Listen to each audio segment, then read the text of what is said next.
ആചാരങ്ങളും ആഘോഷങ്ങളും പലപ്പോഴും പലതാണ്. അതുപോലെ തന്നെയാണ് നമ്മൾ അണിയുന്ന ആഭരണങ്ങളും. Azad gold and diamonds, Thazhepalam, Tirur. വഖഫ്, മദ്രസ തുടങ്ങിയ മേഖലകളിലുള്ള കേന്ദ്ര ഇടപെടലുകൾക്കെതിരെ താനാളൂരിൽ പ്രതിഷേധമിരമ്പി. വഖഫ് ഭേദഗതി ബിൽ ഭരണഘടനാവകാശങ്ങളുടെ ലംഘനമെന്ന വിഷയത്തിൽ അഡ്വക്കേറ്റ് ഹാരിസ് ബീരാൻ MP സംസാരിച്ചു. അള്ളാഹുവിലേക്കുള്ളൊരു സമർപ്പണമാണ്. അതിന്റെ ഡെഫിനേഷൻ എന്ന് പറഞ്ഞാൽ പെർമനന്റ് ഡെഡിക്കേഷൻ ടു അള്ളാഹ് എന്നാണ്. അള്ളാഹുവിലേക്ക് സമർപ്പിക്കുകയാണ്. അപ്പൊ അള്ളാഹുവിലേക്ക് എങ്ങനെയാണ് സമർപ്പിക്കേണ്ടത്?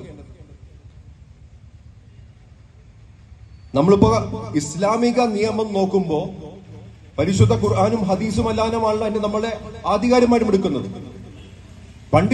പണ്ഡിതന്മാർ പറയുന്നു, ഒരു വഖഫ് നമ്മൾ ചെയ്യുമ്പോ നെയ്യത്തോടു കൂടി വാമൊഴി മതി ഒരു വഖഫായി. ഇന്ന സ്വത്ത് ഞാൻ വഖഫ് ചെയ്യുകയാണ് എന്ന് ഞാൻ വായ കൊണ്ട് ഉരുവിട്ട് കഴിഞ്ഞാൽ എനിക്ക് നെയ്യത്തുണ്ടെങ്കിൽ അത് വഖഫായി മാറി. ഈ പറയുന്ന ഇസ്ലാമിക തത്വം നമ്മുടെ വഖഫ് നിയമങ്ങളിൽ ഉണ്ടായിരുന്നു. ഓറൽ വഖഫ് എന്ന് പറഞ്ഞിട്ട് നമ്മുടെ വഖഫ് നിയമങ്ങളിൽ ഉണ്ടായിരുന്നു. അതായിരുന്നു ശരി, കാരണം അത് ഇസ്ലാമിക തത്വമാണ്, ഇസ്ലാമിക നിയമമാണത്. ഈ ഓറൽ വഖഫ് ഉണ്ടായത് കൊണ്ട് തന്നെ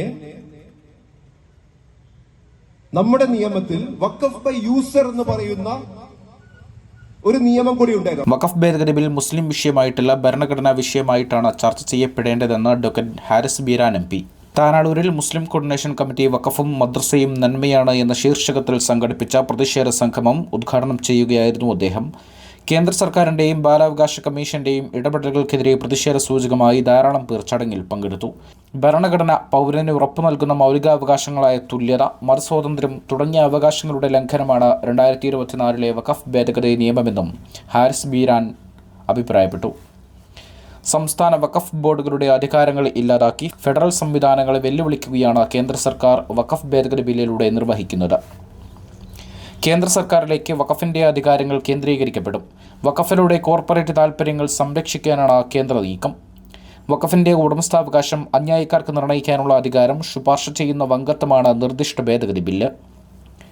പാർലമെന്റിനകത്തും പുറത്തും മതേതര ജനാധിപത്യ മാർഗത്തിൽ ഭരണഘടന സംരക്ഷിക്കാനുള്ള പോരാട്ടത്തിന് പിന്തുണ ഏറി വരുന്നത് സന്തോഷം നൽകുന്നതായി ഹാരിസ് ബീരാൻ MP അഭിപ്രായപ്പെട്ടു. ദൈവപ്രീതി മാത്രം കാംക്ഷിച്ച് വിശ്വാസികൾ സ്വമേധയാ വിട്ടു നൽകുന്ന സ്വത്തുക്കളിൽ ഇതര മതവിശ്വാസികൾക്ക് എന്ത് കാര്യമെന്ന് തുടർന്ന് മുഖ്യപ്രഭാഷണം നടത്തിയ ആക്ടിവിസ്റ്റും അഭിഭാഷകനുമായ അമീൻ ഹസൻ ചോദിച്ചു. വിവാഹമോചനമൊക്കെ സംബന്ധിച്ചുള്ള ഇസ്ലാമിന്റെ അടിസ്ഥാന സങ്കല്പങ്ങൾ അനുസരിച്ച് ജീവിക്കാനുള്ള നമ്മുടെ സ്വാതന്ത്ര്യം പോലെ തന്നെ വഖഫ് ചെയ്യാനും വഖഫ് ഭൂമി സംരക്ഷിക്കുവാനും വഖഫ് ഭൂമി നിലനിർത്തുവാനും ഈ സമൂഹത്തിന്, സമുദായത്തിന് ഭരണഘടനാപരമായ അവകാശമുണ്ട്. ആ അവകാശം ലംഘിക്കുന്നത് ഞാൻ നേരത്തെ സൂചിപ്പിച്ചതുപോലെ കരാറിന്റെ ലംഘനമാണ്. രാജ്യത്തിന്റെ നിലനിൽപ്പിനെ തന്നെ ചോദ്യം ചെയ്യുന്ന, ഭരണഘടന കീറിയെറിയുന്നതിന് തുല്യമായ ഭരണഘടനാ വിരുദ്ധതയാണ്. ആ സോഷ്യൽ കോൺട്രാക്ടിന്റെ ഒരു ഭാഗത്ത് നിരാകരിക്കലാണ്. അനവസരത്തിലാണ് ദേശീയ ബാലാവകാശ കമ്മീഷൻ മദ്രസകൾക്കെതിരെ തിരിഞ്ഞിട്ടുള്ളത്. ബാലാവകാശ കമ്മീഷന് മദ്രസകളിന്മേൽ ഒരു കാര്യവുമില്ല. ആദ്യത്തെ ഇരകൾ മാത്രമാണ് മുസ്ലിങ്ങളെന്നും ഇതര മതസമൂഹങ്ങളിൽ ഫാസിസ്റ്റ് ഭരണത്തിൽ സമാന പ്രതിസന്ധി അഭിമുഖീകരിക്കേണ്ടി വരുമെന്നും അദ്ദേഹം അഭിപ്രായപ്പെട്ടു. പ്രതിഷേധ സംഗമം ജനപങ്കാളിത്തം കൊണ്ട് ശ്രദ്ധേയമായിരുന്നു. മുഴുവൻ മുസ്ലിം സംഘടനകളുടെയും പങ്കാളിത്തം പ്രതിഷേധ സംഗമത്തെ ആകർഷകമാക്കി. Muslim coordination committee chairman KN Muthukoya Thangal അധ്യക്ഷനായിരുന്നു.